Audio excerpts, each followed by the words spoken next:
Hello everyone and welcome back to another video where today I'm going to be looking at set of 1 year wonders that we did about a year ago. Sorry, I've been slacking. But today we're going to be looking at 1 game wonders.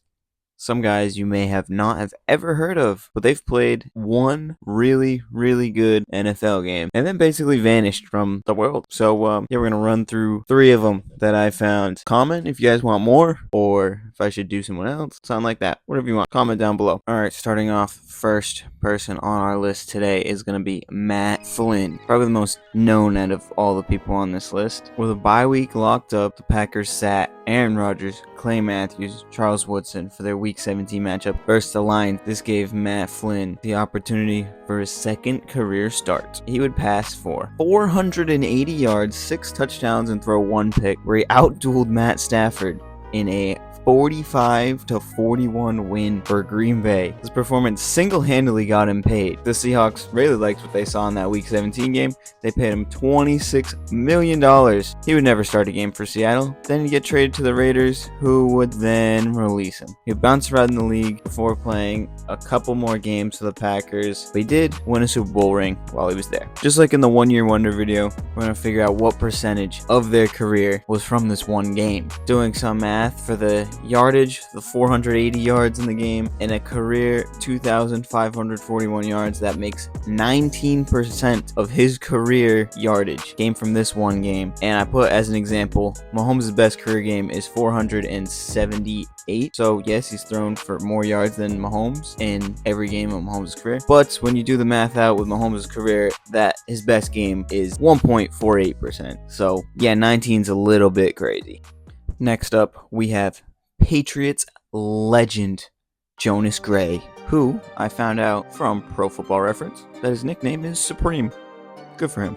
He was an undrafted rookie running back from Notre Dame in 2012. Signed with the Dolphins. A year later, he was waived. The Ravens signed him to their practice squad. Then the Patriots added him to their practice squad in September 2014. October 16th, which was Week 7, they officially brought him up and signed him to the team. Week 8, he had the most rushing attempts on the team with 17 for 86 yards, where the Patriots murdered the Bears. The next week, he'd actually start the game and he'd finish with 12 carries for 33 yards.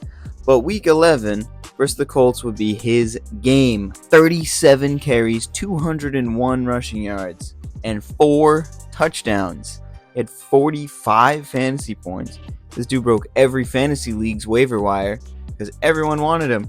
But then, when all the fantasy owners needed him most, he vanished. He would show up late to a practice, and Bill Belichick would not be having that. It is the Patriots way, so he benched Jonas Gray. After that performance, he did not play the next week. He would get a combined 20 carries across the last 4 games of the season. He'd be inactive for the first playoff game, and then he'd get 4 carries again against the Colts in the AFC Championship, and then was inactive for the Super Bowl where they beat the Seahawks. After the season, the Patriots cut him. He'd play 6 games for the Dolphins, 2 for the Jags, and then he'd never play again. But again, at least he got his ring. So he got 201 yards in that game, had a career 588 yards for 34% of his career yardage coming from one game. That is ridiculous. And our final entry in today's video will be Chris Matthews. 2 fun facts. Apparently, his nickname is Hardball, and his cousin's Reggie White. Yeah, that Reggie White. He was an undrafted free agent in 2011. He signed with the Browns. Then a month later, they released him. He played a season in the Canadian Football League where he balled out. 81 receptions, 1,192 yards, 7 touchdowns, and he won the CFL's Most Outstanding Rookie Award. The next season, he'd battle injuries and then would get released by the end of the season. He became a security guard at Foot Locker. The Seahawks would give him a call. He'd go to the tryout that night, be on the practice squad. Played 3 games for him in 2014 where he had 0 targets. Seahawks that season would make the playoffs, obviously. They beat the Panthers 31-17. Matthews had no targets. Seahawks beat the Packers in the NFC Championship. Matthews had no targets yet again. And then the Super Bowl, the Seahawks played the Patriots. Yes, that Super Bowl. The one where Jonas Gray didn't play.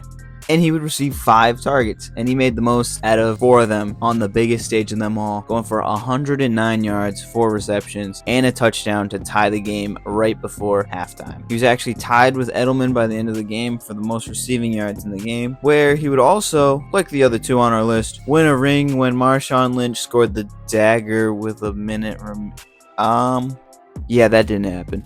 The next season, he played 9 games for Seattle, then get cut. He'd then play 4 games for Baltimore, and then never play again in the NFL. So the percentage is not going to make any sense since it was a playoff game. So we'll just compare his career stats to the Super Bowl.